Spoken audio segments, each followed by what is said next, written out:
Muy buenos días, estimados amigos Radio Escuchas. Bienvenidos al programa Contrapunto Liberal del Instituto Ecuatoriano de Economía Política, IEP. Somos un centro privado, independiente, sin fines de lucro, dedicado a la promoción de las ideas liberales clásicas, libertad individual, mercados libres, gobierno limitado, propiedad privada y Estado de Derecho, a través del análisis, investigación y difusión de políticas y soluciones para un Ecuador de personas libres y responsables. Como cada semana, nos encontramos hablando de los temas de coyuntura nacional, económicos y políticos, con nuestro panel y nuestros invitados.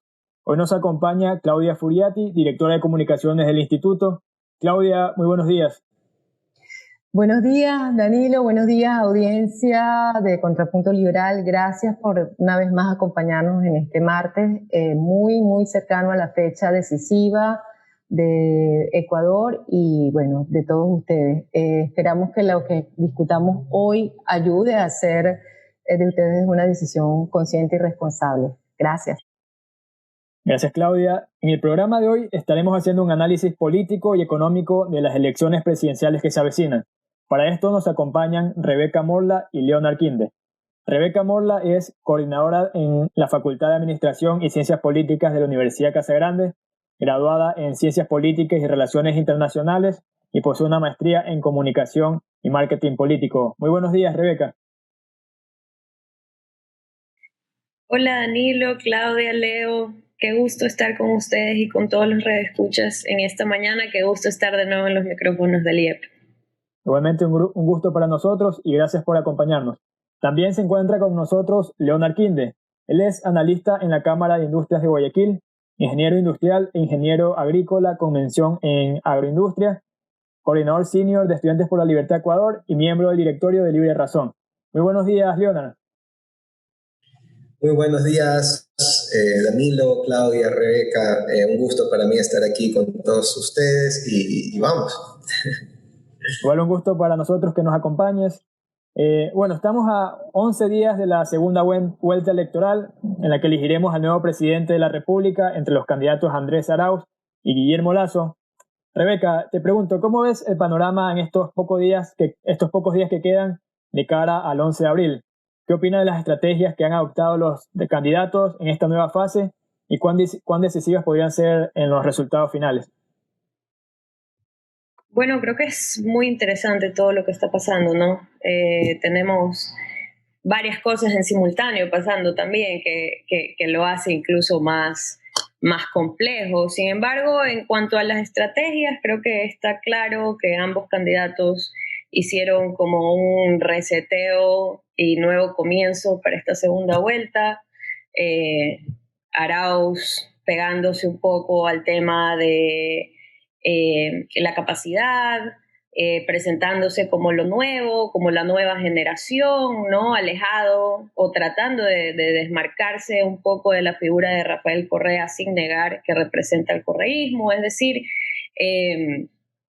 hubo un giro en cuanto a lo que vimos pues en primera vuelta, que era básicamente Arauz es Correa, así comenzó de hecho la campaña con ese hashtag, entonces es un cambio que responde, por supuesto, a lo que se vio también en los resultados de la primera vuelta, y por el lado de Guillermo Lasso, con el Ecuador del encuentro, con este discurso de unidad, apelando a los sectores que sabemos pues no han sido parte de sus causas, sobre todo tradicionales en sus campañas anteriores.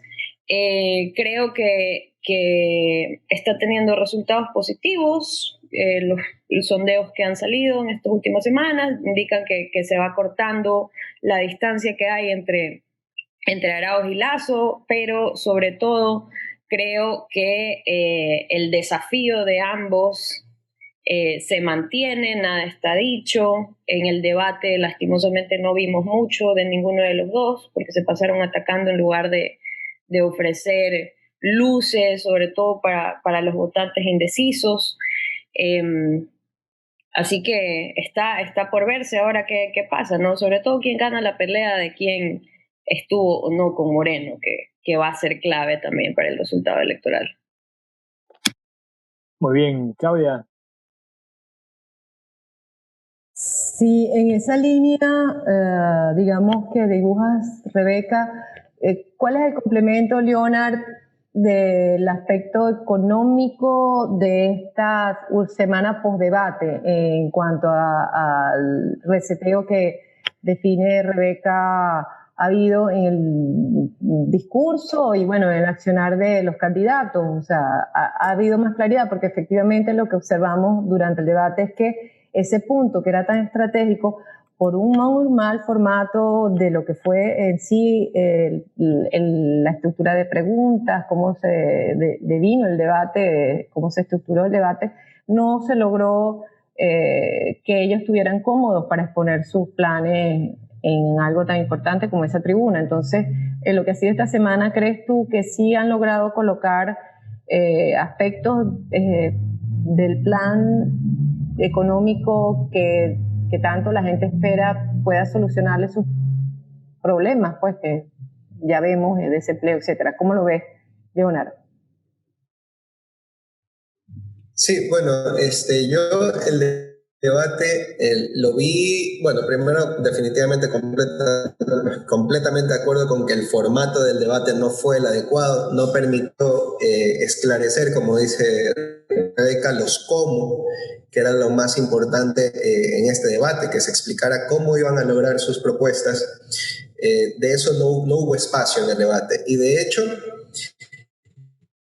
en el debate también se supone que íbamos a recibir un poco más de propuestas, que las preguntas especifiquen de hecho un poco más, pero como era estrategia del correísmo empezar con el ataque y Lasso trató de desmarcarse al menos en la primera etapa, por eso es que no tuvimos un Lasso tan contundente en las respuestas hasta después, porque parece que ya después le dijeron, no, bueno, ya te toca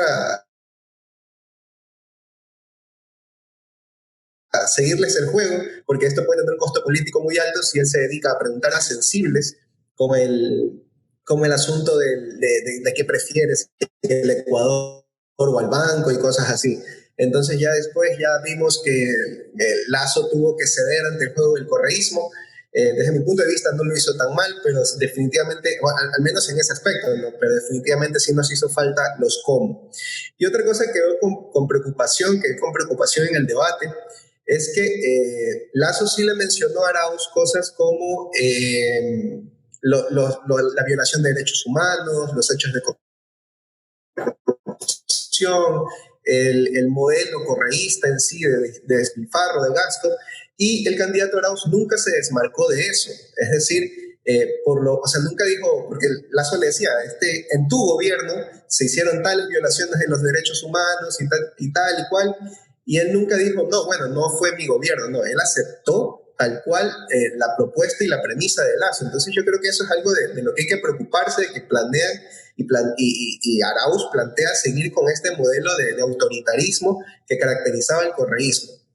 Al menos en ese aspecto sí me pareció bastante preocupante el asunto del debate. De ahí en las medidas económicas, yo me suelo guiar más por el plan de gobierno que por lo que suelen decir los candidatos, porque el plan de gobierno al final del día es como quien dice lo obligatorio, es lo que el candidato tiene que cumplir casi que sí o sí, o si no se arriesga a que la oposición le pudiera hacer se lo pudiera bajar, ¿no? Pudieran reunir firmas por incumplimiento del plan de gobierno y podrían destituirlo. Entonces yo por eso suelo guiarme un poco más por el plan de gobierno. Y en este aspecto se muestran dos posturas sumamente claras. La postura del correísmo, que todavía se mantendría y que se ha mantenido estos 14 años, de muy y todo eso, porque al final del día es el Estado el que gobierna la economía y es quiere seguir manteniendo. También Guillermo Lasso, si vemos una mirada un poco más amable hacia el sector privado, definitivamente está preocupado por el clima de inversión, definitivamente está preocupado por atraer inversiones al Ecuador, por crear empleo, que es una postura mucho más, que va más de la mano hacia la libertad económica que hacia el control estatal. Entonces, yo creo que por ahí podríamos ir empezando, conversando y continuar con la conversación. Sí, una encuesta de clima social del 25 de mayo señalaba que hasta el momento existía todavía un 17% de indecisos y 20% de nulos. ¿Creen que los resultados del debate o lo que pudimos ver del debate tenga incidencia en estos porcentajes que todavía evidenciamos que son altos de indecisos y gente que plantea un voto nulo? ¿O creen que por otro lado no hubo mayor incidencia o no podría tener mayor incidencia en la decisión final de estas personas? Rebeca.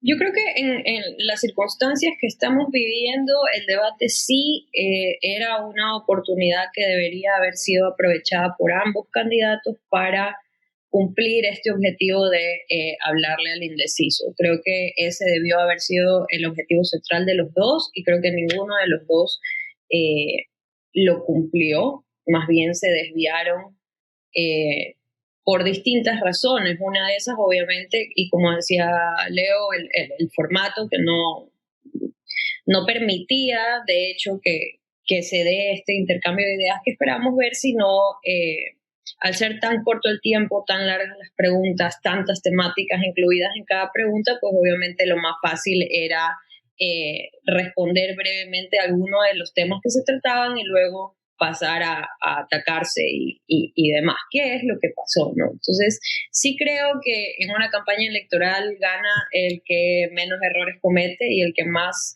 aprovecha las oportunidades que se presentan, el que mejor juega las cartas, y por ese lado creo que para los dos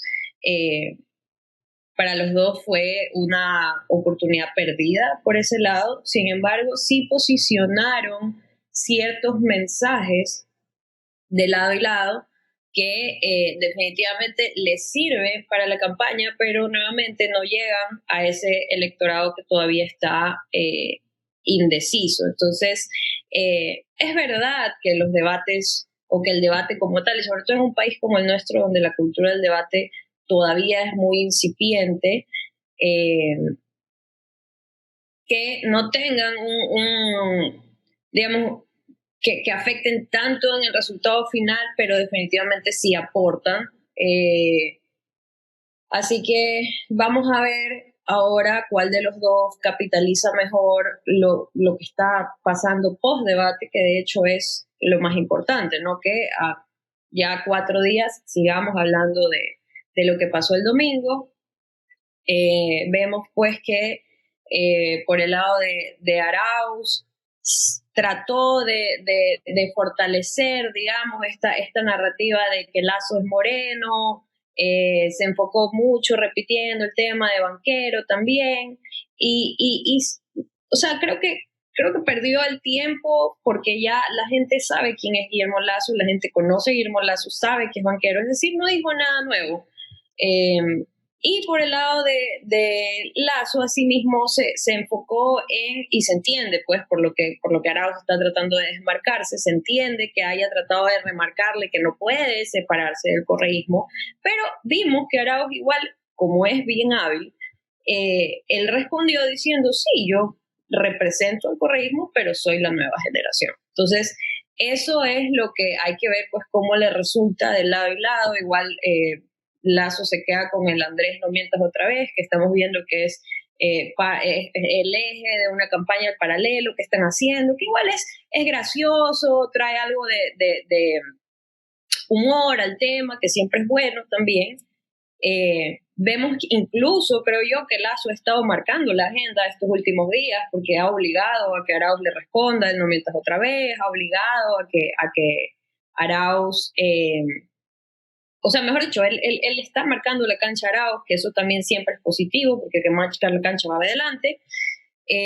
Pero bueno, nos faltan 2 semanas, así que veamos cómo se siguen dando las cosas, sobre todo ahora que están saliendo los apoyos públicos de otros actores políticos también, ¿no? Leonard, tus apreciaciones sobre este tema, ¿cuán influyente crees que pudo haber sido el debate? Yo creo que fue poco influyente precisamente porque los cómo no quedaron claros. Sin embargo, concuerdo bastante con Rebeca que Arauz siguió manteniendo el discurso de siempre. O sea, no le vi algo nuevo nuevo Arauz, le seguí viendo el mismo discurso de Banquero, el mismo discurso de Lazos Moreno, o sea, ya es el discurso de la primera vuelta, ¿no? Y de hecho la personalidad también de la primera vuelta. Lo que sí podría yo, y de hecho rescato de Lazo, es que Lazo ya no es el mismo Lazo de la primera vuelta, ya no es el Lazo súper serio, cuadrado, guionado, si se quiere, sino que ya es un Lazo que incluso se metió en el juego del correísmo y comenzó en este dimes y diretes y comenzó en este ataque que es un Lazo diferente al de la primera vuelta, que era un tipo muy acartonado, si se quiere. Ya ahora en esta segunda vuelta ya lo vemos un poco más suelto, un poco más flojo, un poco más, diría, auténtico de cierta manera. Entonces, quizás eso de ahí sí comience a agradar a otros públicos que no había tocado en la primera vuelta. De hecho, también eso es algo de lo que también se ve en las encuestas, en una que otra, que Lazo sí ha tenido un crecimiento un poco más pronunciado que el de Andrés Arauz, aunque todavía no es suficiente. Y yo creo que esta va a ser una elección, digamos, típica en ese sentido, ¿no? Que en la última semana vamos a ver quiénes van a estar decidiendo su voto, porque como los cómo no quedaron claros, la gente todavía no sabe en sí en quién más confiar. O sea, yo creo que también podría ser parte de la estrategia de Andrés no mientras otra vez, porque también hay que estar conscientes de que la campaña del correísmo y de Andrés Arauz ha sido una campaña llena de noticias falsas, llena de desinformación, y que ahora es a ver si es exitosa esta campaña comunicacional, probablemente comiencen a cambiar la estrategia de la mentira. Vamos a ver qué es lo que pasa y vamos a ver qué pasa a partir de ese momento. Pero lo cierto es que sí podría estar minando cierta credibilidad si comienzan a salir todas las noticias falsas con el Andrés no mientras otra vez, esto es falso, y por ahí podría ir. Pero yo creo que sí, sin duda, vamos a estar viendo en las últimas semanas, los últimos días, cómo la gente comienza a ver, comienza a pensar un poco más el voto y a definir ya a quién va a elegir. Y yo creo que eso es de vital importancia que también lo tomen en cuenta los candidatos, porque ahorita cada día cuenta, cada error cuenta, y cualquier cosa puede pasar en estos días, así que hay que estar muy atentos y muy cuidadosos con lo que se dice y con lo que se hace. Muy bien. Claudia, ¿algo que agregar?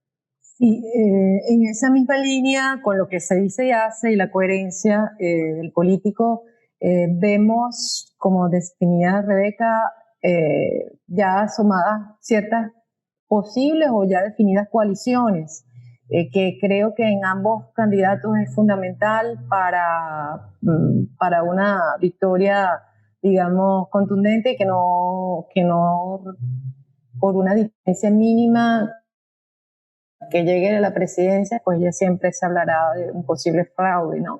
¿Cómo ven ustedes estas aproximaciones de Izquierda Democrática, el caso de Suma, Chely y Herbas, o Herbas y Chely respectivamente, hacia la opción Lazo, y la de Yacu Pérez, que se ha mantenido en una firmeza de nulo, pero que al final favorecería a un Arauz, ¿no?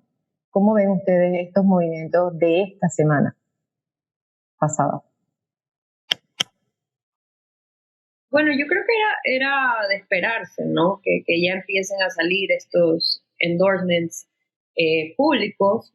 Creo que es importante mencionar que no estamos viendo muchos apoyos para el lado de Arauz, lo cual también llama la atención, pues, ¿no? Porque o sea, lo vemos quedándose solo, digamos. Salió por ahí Isidro Romero a decir, a apoyar el programa, sobre todo por la parte agrícola, pero realmente la votación de Isidro Romero, la incidencia que pueda tener Isidro Romero en el electorado, pues es poca. Es interesante hablar de el apoyo también de Javier Herbas, sobre todo, y porque si bien lo que estamos viendo ahorita es el apoyo de Javier Herbas, igual a mediano plazo hay que pensar cómo afecta a la izquierda democrática este fraccionamiento, podemos decir, que estamos viendo a la interna con una posición de partido que dice que no va a apoyar a ninguno, pero con Javier Hervas, que si bien no es el presidente del partido y que se acaba de afiliar además, sale por su lado a decir que no, que él sí apoya a Guillermo Lasso y demás. Entonces, igual es interesante pensar más que ahorita cómo le afecta la ID en este momento, cómo le afecta a mediano plazo, porque recordemos que igual es una fuerza política importantísima, con una presencia muy interesante para la próxima Asamblea Nacional. Sí veo también un poco previsible el apoyo de Hervas a Lasso, porque tienen varios puntos en común, ¿no? E incluso dentro del electorado de Hervas se puede hacer ese paralelismo para la gente que le llamó la atención el tema de que sea empresario, de que sea exitoso, de que sea también una persona que genere empleos, al igual que Guillermo Lasso. O sea, creo que sí hay similitudes, y por ahí pues era un poco previsible. Sin embargo, obviamente hay, y como se ha visto en las redes sociales también, hay mucha gente que no lo ha tomado bien, el apoyo de Hervas, ya sea por el tema ideológico, porque dicen que le quitó la izquierda democrática y demás. Entonces, definitivamente ese electorado, tanto de Hervas como de Yacu Pérez, se va a fraccionar entre las distintas opciones. Por el lado de Pachacutic, ya lo habían anunciado, ya se veía también que ellos iban a mantener en el tema del voto nulo ideológico, como le llaman, porque obviamente no pueden irse públicamente a favor del correísmo, a pesar que en la encuesta de clima social que tú mencionabas, Danilo, igual se ve que dentro del grupo de la población indígena hay un 30% que sí apoyaría a Andrés Arauz. Entonces, como te dije, está por verse, ¿no? Hay que ver quién capitaliza mejor y quién juega mejor las cartas en estas últimas 2 semanas de campaña. Leonardo, ¿tu opinión? Sí, bueno, yo creo que cada vez queda un poco más claro cómo se está ya definiendo un factor que no atrae tanto al electorado, digamos, popular, que es esto de democracia versus autoritarismo, pero ver digamos, un Hervas que fue bastante popular entre ciertos grupos, en especial los jóvenes, ya hablando con Guillermo Lasso y intercambiando tweets, sin duda es algo que podría estar beneficiando a su campaña. Yo de hecho, estoy a la espera de que haya una especie de crossover ahí, Lasso, Hervas y Freile, yéndose a tomar un café, teniendo una conversación, juntos en una foto, en una cosa que sea bastante visible, para que de esa manera se capitalice. O sea, esperemos que no solamente se quede en este intercambio de tweets, sino que cuando ya se fueron al inbox, en esa conversación hayan planificado algo que sea mucho más visible, algo que sea mucho más, digamos, bonito, que atraiga mucho más al público que los ha seguido todavía, porque eso es algo importante de mencionar en Hervas, que la lupa seguía puesta en él, esperando a ver qué dice, esperando a ver qué hace. La posición de Yacu, por otro lado, sí es, digamos, preocupante, porque después de todo era fuera la tercera fuerza política y estuvo pisándole los talones a Lasso, pero lo cierto es que no se podía esperar más. O sea, ya él le tiró demasiado lodo a Lasso como para ahora irlo a apoyar. Era bastante difícil porque su credibilidad se hubiera ido al piso. Entonces, de cierta manera, por eso es que esa es su salida política. Y habrá que ver tanto, como decía Rebeca, de Izquierda Democrática y de Pachacutic, cómo esto les va a afectar a mediano, largo plazo, porque lo de Yacu para muchos ha sido una decepción. Se esperaba que fuera algo diferente, al menos para gran parte de su población, si bien su núcleo duro va a seguir estando con él a pesar de todos los errores cometidos. Las personas que lo veían como algo diferente, como alguien demócrata, ahora lo dudan por esta posición del voto nulo, cuando deberían apoyar a lo que se considera la opción democrática, que es Guillermo Lasso. Y de ahí Izquierda Democrática también. O sea, tomemos en cuenta de que Izquierda Democrática venía muy bajo en todas las elecciones, ya se decía que iba a desaparecer, que iba a morir, hasta que apareció Herbas y, digamos, resucitó al partido, y ahora el partido y Herbas son dos personajes diferentes. Eso también me intriga, qué va a pasar con Herbas, o qué decisión va a tomar Herbas próximamente, porque se acabó de afiliar y él, yo creo que esperaba un poco más de lealtad de Izquierda Democrática hacia él, después de la excelente campaña que hizo y después de los grandes logros que tuvieron producto de su imagen. Entonces, por ese lado habrá que ver. Pero sin duda yo creo que estos apoyos van a ir sumando poquito a poquito, pero hay que recordar, y es algo que suelen decir todos los analistas, es que los votos no son endosables. O sea, de todas maneras, a pesar de que vayan a ver estas fotos y esta unión, que tampoco es raro en Lazo, también ha pasado en las campañas anteriores. Recordemos, por ejemplo, Compromiso Ecuador, que reunía a gran cantidad de líderes, incluso de la sociedad civil, que en esta campaña no se ha visto. Pero los votos no se endosan de esa manera. Igual necesitamos que vaya a haber una campaña mucho más clara, y sobre todo también qué es lo que está pasando en territorio. También es algo que habría que estar analizando y siguiendo. Ahora quiero tocar el tema de los planes de gobierno que tú mencionaste, Leonard, al inicio del programa. Y Ecuador, según las últimas cifras del INEC de diciembre del 2020, solo el 30% de la población económicamente activa posee un empleo. Y de igual forma, el 30% de los ecuatorianos se encuentran dentro de la pobreza. Ahora, ¿cómo pueden o qué interpretación puede haber de las distintas posiciones en cuanto a los planes de gobierno? Porque como tú mencionabas, tenemos por un lado la alternativa de Lazo, que es más a favor de la inversión, de la seguridad jurídica para atraer inversión, de la libertad económica, y por otro lado, bueno, el candidato Arauz, que como tú mencionabas es un poco más de la presencia del Estado dentro de la economía.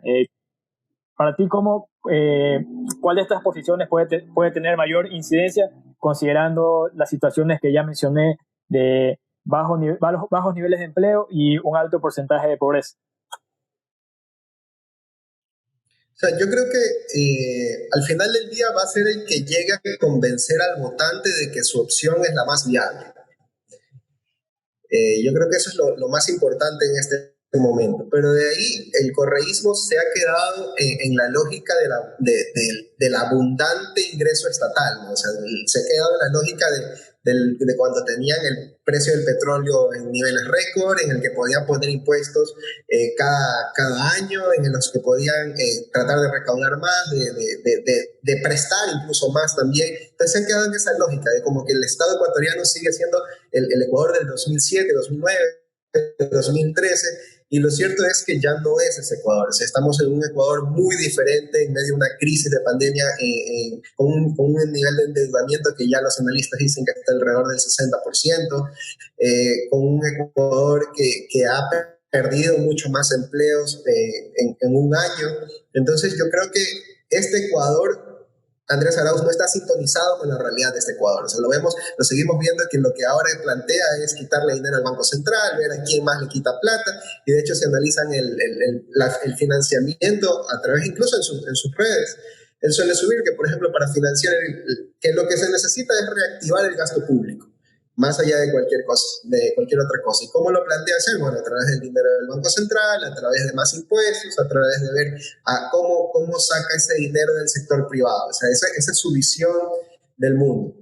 Y esto de vamos a ponerle dinero en el bolsillo de los ecuatorianos, ¿no? Que es este subsidio de los 1.000 millones que planea sacar del Banco Central. Entonces, esa es su visión del mundo, o sea, esa visión de que el Estado puede hacerlo todo y puede reactivar la economía, que, como digo, no está ajustada a la realidad actual del Ecuador, en este Ecuador ya de deficiencia de ingresos, en que un Estado ya con un hueco en el bolsillo, ya no tiene de dónde sacar, y ese es el Ecuador que tenemos hoy, pero parece que Andrés Arauz no se ha dado cuenta. Por otro lado, Guillermo Lasso sí tiene una visión un poco más realista en este sentido, de voy a reactivar la economía, pero a través de abandonar este estado tóxico y tener un estado amigable con el sector privado, tener un estado amigable con la inversión tener un Estado amigable hacia la iniciativa propia de los ciudadanos. Y de hecho, por ejemplo, en el plan de gobierno, Guillermo Lasso tiene un par de cosas interesantes que no, bueno, empezando que, para hablar un poco de los planes de gobierno, ¿no? Antes de entrar al de Guillermo Lasso específicamente, el correísmo usualmente tenía planes de gobierno con los que nunca estaba de acuerdo en sus propuestas, pero al menos eran planes de gobierno bien presentados, eran cosas, digamos, bonitas. En esta ocasión, la verdad es que hasta en eso fue decepcionante el plan de gobierno de Arauz, que son una lista de deseos, de 390 deseos, sin mayor background, sin mayor análisis, sin mayor nada. Simplemente por ahí culpan a un neoliberalismo, no se sabe por qué, porque la libertad económica en este país está por los suelos, pero ahí casi todos los párrafos que en medio dan una explicación es para hablar del neoliberalismo, y para esto tenemos nuestra lista de deseos de Papá Noel con la que esperamos que el Ecuador cambie. O sea, realmente es un plan de gobierno muy decepcionante, incluso hasta en el sentido estético. Y por otro lado, Guillermo Lasso sí plantea unos cuantos datos que a mí me llamaron muchísimo la atención. Primero, en pocos planes de gobierno se mencionaba la libertad económica, que sí se menciona en el plan de gobierno de Guillermo Lasso, y por otro lado también el índice de la facilidad para hacer negocios del Banco Mundial, que tampoco se mencionaba en todos los planes de gobierno, sí, en uno que otro, pero es como una rareza, incluso con 16 candidatos, ¿no? que podremos decir que no debería ser así. Y ahí, y eso es algo que es tóxico para la inversión. Necesitamos traer inversión, o como yo le digo, Ecuador es Colombia, pasa por Perú, se va a Chile, y el Ecuador es como un puntito negro al que nadie le presta atención. Aquí tenemos una inversión extranjera bastante paupérrima, y que eso es algo que sí plantea resolver Guillermo Lasso para que haya más empleo y empleo productivo, que es al final del día lo que más necesitamos. Rebeca, en tu opinión, ¿crees que la situación económica que vive el país pueda incidir en la respuesta del electorado a las distintas posiciones que son muy, digamos, opuestas entre ambos candidatos? Por supuesto que incide, es el top 3 de preocupación en este momento de la ciudadanía, el tema del empleo. Ahora, el tema del empleo y la economía, pues no, ahora, creo que, digamos, la clave del asunto está, porque, a ver, yo, por supuesto, concuerdo totalmente con Leo, o sea, todos sabemos que la propuesta económica de Guillermo Lasso está mucho mejor estructurada, fundamentada, probada incluso, sabemos en qué terminó el modelo correísta, sabemos que el manejo económico dentro de una visión donde el Estado hace todo no funciona, o sea, y creo que hasta el mismo Arauz lo sabe. El tema está en que en este momento, por la situación que está viviendo el país, donde 7 de cada 10 no tienen un empleo adecuado, donde la gente de hecho está pasando hambre, no saben qué hacer en este momento, no saben cómo van a llegar al final de la semana, peor al final del mes, no saben cómo llevar comida a su casa, no saben qué hacer con esos niños que, aparte de que están en la casa, que tienen hambre, no van a estudiar. Es decir, la pobreza, la desigualdad, todos estos problemas, las necesidades básicas insatisfechas son las que marcan en este momento la agenda. Y el ciudadano promedio en Ecuador lo que quiere es que le digan en este momento cómo le van a solucionar sus problemas, no en un futuro, no en 5 meses, no en 3 meses, ahorita, porque el problema y el hambre está ahorita. Entonces, por eso es que propuestas, entre comillas, porque más son promesas, como las de los $1,000, tienen asidero y funcionan, porque en este momento $1,000 para ciertas personas les salvan la vida. Sí, es una medida cortoplacista, sí, los $1,000 se acaban, pero si en este momento a un montón de personas, a la mayoría de personas en Ecuador les das esos $1,000, es un respiro a la vida increíble, y eso es lo que está buscando en este momento el elector, que le digas exactamente cómo le vas a resolver, para, digamos, responder vamos a crear 1 millón de empleos. Eso no le dice nada. ¿Cómo sé que yo estoy dentro de ese millón? Vamos a fortalecer la inversión extranjera directa, la seguridad jurídica. Sí, sabemos que eso es lo que se necesita, sí, es importante, pero eso a la persona que en este momento está pasando hambre no le dice nada. Y ahí está el problema, y por eso es que yo creo que sí, sobre todo para Guillermo Lasso, desaprovechó la oportunidad de hablarle a estas personas en el debate, por ejemplo, a explicarles exactamente cómo se van a crear este millón de empleos y cómo ellos van a ser parte de esas personas beneficiadas también, cómo la inversión extranjera directa, la seguridad jurídica, bajar impuestos, etcétera, cómo en la práctica cualquier ciudadano común lo va a ver reflejado y cómo le va a beneficiar en su vida. Ese era, creo yo, y es en este momento lo que tienen que estar haciendo ambos candidatos, explicando cómo van a hacer las cosas. Porque también alrededor del debate vi mucho en redes este comentario de la gente que decía, no, pero si la gente lo que quiere es ver la polémica, la gente lo que le gusta es la pelea, el ataque, ni sé qué, pero no, pues, o sea, también nosotros como ciudadanos tenemos que exigir un poquito más, pues, no nos podemos limitar, y por eso es que yo siempre, y en todos los espacios, invito a los ciudadanos a exigirles las respuestas que no nos están dando los candidatos. Ninguno de los dos nos ha dicho cómo van a hacer lo que han prometido que van a hacer. Así que ese sería mi aporte.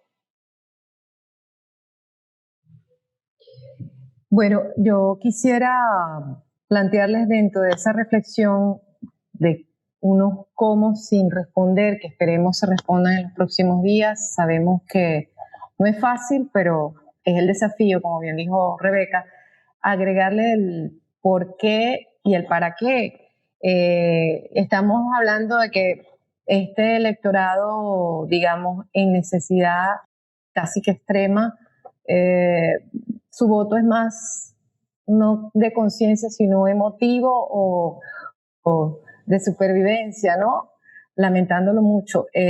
Pero, ¿cómo plantear, y vamos con el cómo, en esa narrativa de una oferta electoral, por ejemplo, liberal, trascender a ese por qué y para qué, o sea, como la reflexión, el aspecto de por qué la transparencia, por qué debemos transitar un camino, quizás no inmediato, pero importante para que no haya más cómo supervivir en un momento de mundo de pandemia.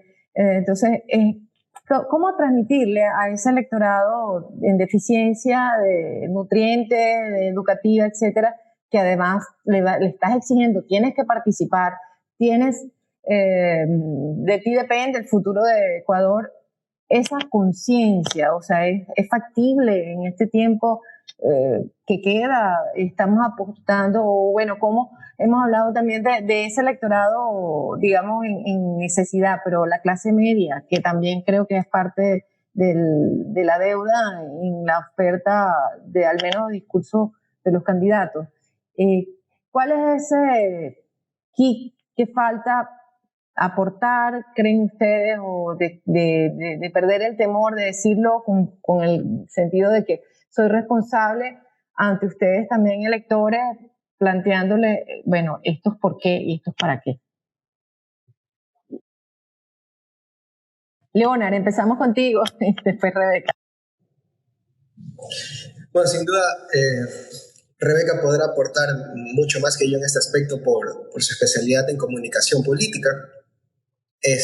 Pero yo creo que también hay que analizar lo que está detrás de la propuesta de los $1,000 de Arauz, ¿no? O sea, no solamente es un asunto de que él dijo, les voy a dar $1,000 y ya, se acabó y ese fue todo el trabajo. No, hay un trabajo territorial también de la mano con eso. Hay esto de, a ver, por ejemplo, lo que veíamos, ¿no? Estas actas con los nombres y esto. Esa es la excusa perfecta para acercarse al votante, o sea, ir y decirle, oiga, deme su nombre, ¿qué tal? ¿Cómo está? Y ponerse a conversar con el votante y en ese momento decirle, oiga, ¿ya he escuchado estas otras propuestas? ¿Qué opina de esta propuesta de acá? E incluso es el momento para en la conversación meterle contra y comenzar también a difundir las noticias falsas, como esto del salario de los $120 y estas cosas. Entonces hay toda una estructura también, incluso territorial, metida detrás de estos $1,000. O sea, no solamente era mencionar la propuesta y se acabó, no, era un asunto de, hay toda una estructura incluso, como les digo, territorial en ese sentido,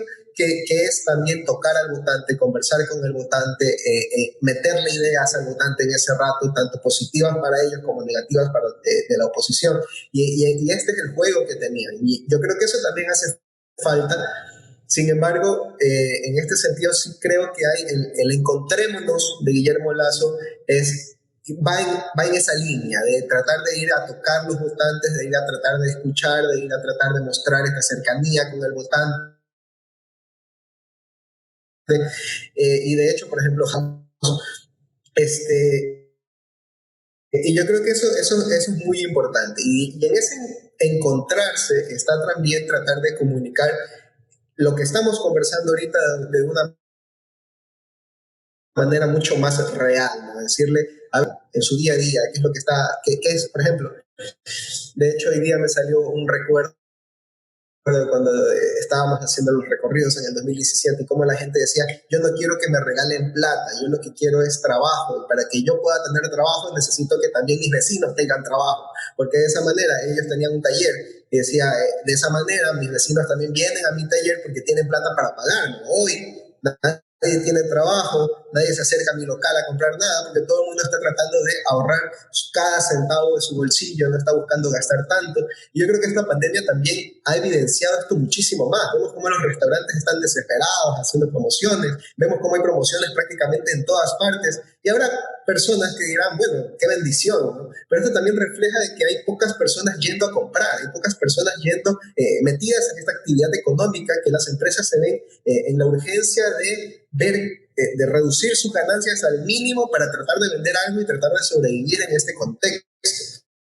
Entonces, yo creo que eso de allí también es como la importancia de comunicar, porque es necesario y es de vital importancia que se reactive la economía, que haya más empleo, porque cuando las personas, en términos generales, digamos, aunque a mí no me toque ese 1.000.000 de empleos, que pueden haber estrategias más populistas también en ese sentido, pero bueno, que a mí no me toque uno de ese 1.000.000 de empleos, si es que hay 1.000.000 de personas más o 2 millones de personas más trabajando, los locales, los negocios también van a crecer. Ahora, ¿cómo se podría también ajustar la estrategia de los $1.000 de una manera un poco más populista? También se podría hacer un formulario, ¿no? Regístrese aquí para que tenga uno de los 2 millones de empleos y ahí comenzar esta conversación también, pero ya también depende de cada candidato y la ética de cada candidato a este tipo de estrategias, ¿no? Pero también se podrían comunicar de esa forma. Y de hecho, en este sentido, una publicidad que me gustó bastante y que se ha perdido esa línea es una que hubo al final de la primera vuelta, que era que la gente comenzaba a recibir una llamada, un mensaje de texto, se veía se necesita empleo, se veía la gente, me contrataron, así feliz y contenta de que al fin, después de haber estado metiendo carpeta, llegó Guillermo Lasso, ganó la presidencia y obtuvo el empleo. Yo creo que ese tipo de publicidad que te vendan un Ecuador del futuro, un Ecuador lleno de esperanza, un Ecuador lleno de prosperidad, ese también debería ser la línea. Yo creo que todavía faltan semanas para que termine la campaña y tal vez lo veamos. Yo espero sinceramente ver este tipo de campañas ya de un Ecuador del futuro, de un Ecuador que te traiga esperanzas que todavía no vemos. Y yo sí creo que es necesario. Rebeca. Sí, estoy de acuerdo. Es súper importante y creo que lo que falta aportar un poco a la discusión es el rol del ciudadano también.